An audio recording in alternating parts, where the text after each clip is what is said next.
C'est un choix de programmer plus de Marocains et moins d'étrangers. Mais c'est un choix d'autre part parce qu'ils n'ont pas assez travaillé depuis 2 ans.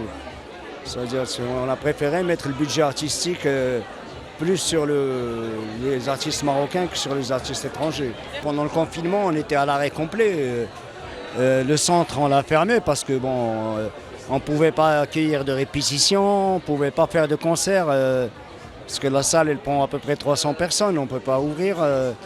Donc on a renvoyé tout le monde chez lui. C'est que vers la fin qu'on a commencé à organiser quelques concerts sur le net, quoi. Donc c'est tout. Je crois que pour le hip-hop, ce qu'on a remarqué, c'est que ça a bien bossé quand même. Pendant le confinement, ça a très bien bossé parce qu'ils n'ont pas besoin de grand-chose. Ça veut dire ils sont restés enfermés chez eux.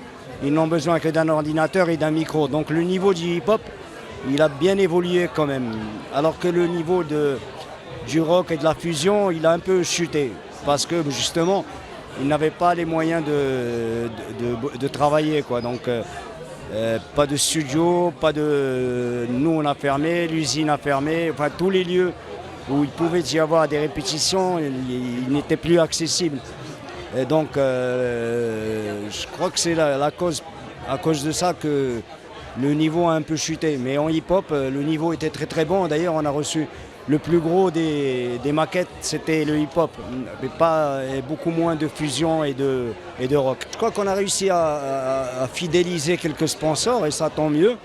Maintenant, on n'est jamais à l'abri de tous les festivals. Le savent, ça. On ne peut pas dire que tout est acquis, tout c'est bon, ça y est, je suis trop fort. Le boulevard est d'abord un festival local, c'est-à-dire en temps normal, on programme essentiellement les artistes issus de la scène locale. C'est-à-dire la scène internationale, elle complète vraiment la programmation locale avec des groupes, quelques têtes d'affiche et des groupes découvertes aussi, des groupes pas très connus mais qui sont très bons. Pour nous, c'est important d'avoir cette curiosité musicale, de ramener des fois des pépites musicales pour diversifier le son ici, pour proposer aussi au public et aux artistes d'autres expériences musicales, d'autres expériences sonores. C'est très très important pour l'artiste et pour le public aussi d'avoir une oreille qui ne soit pas juste limitée.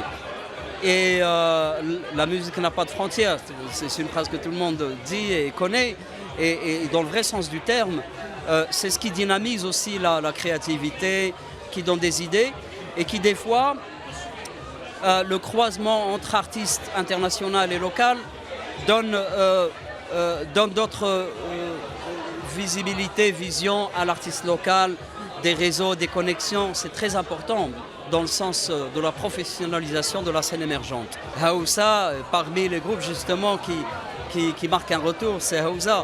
Un groupe qui a beaucoup manqué au public. C'est difficile pour les artistes de garantir une continuité. Parce que le premier défi de ces formations, même connues, avant même de se développer, c'est de continuer d'exister.